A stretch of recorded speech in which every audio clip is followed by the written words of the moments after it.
نبدأ فيلمنا مع جيني وهي رايحة المدرسة بتاعتها، وبتكون قاعدة جنب أخوها مانش في عربية والدها القديمة جدا.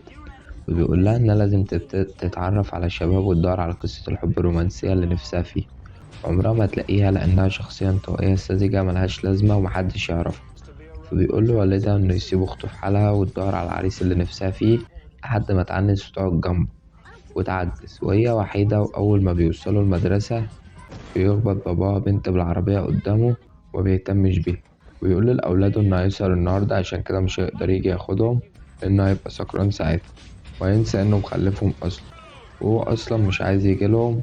وبتدخل جيني مدرستها وبتقابل ريكي زميلها اللي معجب بيها، وبيديها شريط أغاني عامله مخصوص ليها، فبتشكره وبترمي الشريط على الأرض مع باقي الشرايط اللي موجودين في خزنتها، وبتسيبهم وبتروح على حصتها زي ما أي حد في المدرسة بيدور ازاي يعمل علاقة قبل ما السنة تخلص.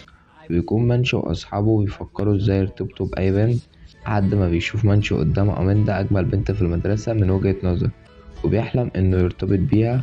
ونروح لجيك أكثر طالب مشهور في الجامعة، وبتكون بروسلا صاحبته بتتجاهله عشان واحد تاني قابلته في الربيع وحبته.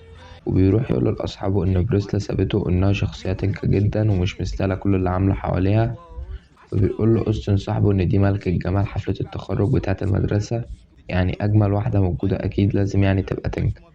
بيقول له جيك إن دي بنت ممكن تبقى ملكة جمال عادي، لدرجة إنه بيدخل مع أوستن في رهان إنه يقدر يحول أي بنت لملكة جمال، وبيطلب من صاحبه يختار أي بنت في المدرسة عشان يحولها من أسوأ بنت لأجمل بنت في المدرسة، وتفوز كمان بملكة جمال حفلة التخرج في المدرسة، لحد ما بيلاقوا أسوأ وأوحش بنت في المدرسة كلها وهي جيني. وبيتضايق جيك جدا إنهم اختاروها لأنها مستحيل تبقى ملكة جمال. وبتهتم جيني إنهم بيتكلموا عنها، وبتروح حصة الشعر وبيكون ريكي بيقول شعر عنها لأنه بيحبها لحد ما بتخلص الحصة وبيروح البريك. وبيحاول جيك إنه يتقرب من جيني وبيسألها رأيها لو تبقى أكتر بنت مشهورة في المدرسة، فبتقوله قصده تبقى سطحية وساذجة ورفيعة وسخيفة زي باقي البنات. وبيقول لها إن هو ده بالظبط اللي قصده عليه، وعايزها تخرج معاه عشان يتعرفوا على بعض أكتر، لكنها بترفض وبتمشي. وبيروح جيك للتدريب بتاعه وبيفضل قاعد على الاحتياطي، وبيتدخل نفسه إنه يساعد في فوز فريقه بالبطولة. ويروح للمدرب بتاعه بيسأله إنه هينزل يلعب ولا لأ، فبيقوله المدرب إنه كويس بإنه لسه في الفريق وما طردهوش بعد ما كان سبب في خسارة الفريق البطولة اللي فاتت، وإنه عمره ما هيلعب تاني. وبيمسكه وبيضربه وبيرميه على الأرض. بعدها بيروح جيك بيته وبيلاقي إن والده بيعلق له يافطة الجامعة اللي بيتمنى إنه يدخلها. فبيقول له جيك إنه مش ناوي يدخل الجامعة دي أصلا، وبيقترح على والده إنه يجرب الجامعة دي 4 سنين بس لحد ما يتخرج منها، ولو ما عجبتوش ممكن يغيرها أو يجي يشتغل معاه وخلاص. في نفس الوقت والد جيك بيكون معاه. بتكون جيني بتتكلم مع والدها وبتحكي له إن جيك زميلها معجب بيها ودي حاجة بسيطة. فبيفرح والدها وبيسأل في الشهر الكام، لكنها بتشرح له إن جيك عايز يخرج معاها بس ولسه مش مرتبط بيه. فبيقول لها تديله فرصة لو تطلع بيحبها فعلا، فده شيء جميل. وساعتها الشباب هيبطل يضايقها لو طلع عايز يعمل معاها علاقة وخلاص، فتعمل معاها علاقة وتستغل شهرتها. وبالتالي الشباب برضه يبطلوا يضايقوه. وبتقول جيني إنها مبسوطة إنها عند الأب المثالي فعلا. وبيكون جيك بيفكر إزاي يخلي جيني تعجب بيه وهي بتكرهه ومش بتطيق تبص في وشه. ويروح لأخته كاسرين عشان تنصحه إزاي تقرب له، وتقوله إن أول حاجة لازم يكسب ثقتها في المدرسة ويخليها تحترمه شوية بدل ما هو مهزأ قدامها. وبيحاول جيك يدافع عن أخوه منشن لأن بيكون في شباب كتير بيرخموا عليه. وبعد ما بيبعدهم عنه بيضرب منشي بالغلط، فبيمسكوا جيك وهو اللي بيضرب فيه بدل ما يدافع عنه. وبعد ما بيقوم بيقول اللي حواليه إن اللي هيقرب منه تاني هيضربه زي ما ضرب منشي كده. وبعدها بيسيبه وبيمشي، وبيحاول ينفذ تاني خطوة، وهو إنه يغني لها أغنية فيها اسمها ويغنيها في المدرسة. فبيختار جيك أغنية اسمها جيني معاها مسدس، وأما بيغنيها بيفتكر كل اللي حواليها إنها معاها مسدس حقيقي. بيهرب بعيد عنها وبيطاردها شرطيين وبيكهربها عشان يفكرين إنها معاها مسدس وإرهابية. وتروح له جيني بيته عشان تقوله إنه يسيبها في حالها لأنها مش عايزة يعمل لها مشاكل تاني وكفاية اللي حصل منه. لكنه بيجيلها تاني يوم قدام بيتها وبيقولها إنه هياخد لحفل صحابها، وإنه جايب كاترين أختها معاه عشان تجهزه الحفل وتغير شكلها للأجمل. تفضل كاترين تفكر إزاي تغير شكل جيني للأحلى، وبتقول لها النضارة وبتفك شعرها وبتقول لها إنها كده عملت معجزة فيها وغيرت شكلها بنجاح. وبتنزل لهم وبتقول لهم يستعدوا يشوفوا جيني بالشكل الجديد. وبتبان جيني قدامهم بشكلها الجديد وفستانها الأحمر، وباين أبهروا بجمالها. لكن أثناء النزول على السلم بيتكسر وبتقع على السلم لحد البدروم، وكل حاجة بتقع عليه. فبيقول لها والدها إنها تبطل لعب وتطلع من عندها عشان متأخرش على الحفلة. وبيكون منشي أخوها كمان ناوي يروح الحفلة، بيخرج لأصحابه اللي مستنيينه قدام البيت بالعربية عشان يسافروا ويروحوا للحفلة. وبيتحرك بالعربية وبيكون وصلوا لمكان الحفلة خلال 5 ثواني، لأن الحفلة على بعد بيتين بس من بيته، وما كانتش محتاجة عربية أصلا. بتبدأ الحفلة وبيكون فيها كل المدرسة بتاعت جيني، وبيستغربوا من شكلها أول ما بيشوفوها، لأن شكلها بقى أحلى بكتير. وبتشوفها بروسلا قدامها وبتتضايق إن جيك ماشي معاها.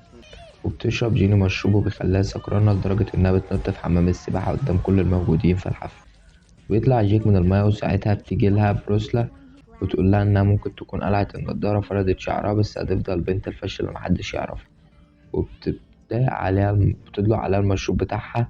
وبتتضايق جين إنها اتبلت وبتفضل تعيط وبترجع بيتها. وبيروح لها جيك تاني يوم وبيلاقيها بترسم في البدروم بتاعها بيتها، وبيسأل بترسم مين، فبتقوله إنها بترسم نفسها والدتها اللي ماتت وهي عندها 6 سنين، ومن ساعتها بقت المسؤولة عن كل التزامات البيت، وده كان حمل كبير عليه. وبيحاول جيك إنه يهون عليها. وبيجي تاني يوم وبيكون أوستن مستني جيك عشان يسأله لو كان عايز يمشينا على حفلة التخرج ولا ناوي على انسحاب من الرهان. فبيقوله إنه هيكسب الرهان أكيد. ويروح على جيني وبيطلب منها إنها تيجي مع حفلة التخرج، وتوافق جيني فورا بدون تفكير.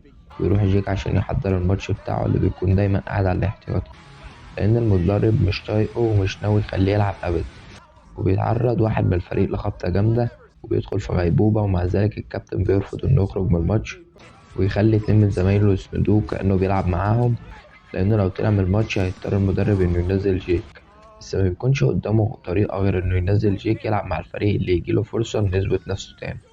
وبتكون جيني في الجماهير بتشجعه، بس جيك بيسدد أسوأ رمية بالكرة وبيطلع برا الملعب، وبينتهي الماتش بخسارة فريق جيك بسببه برضه. بيكون أوستن صاحبه أكتر واحد متعصب منه لأنه خلى فريقه يخسر.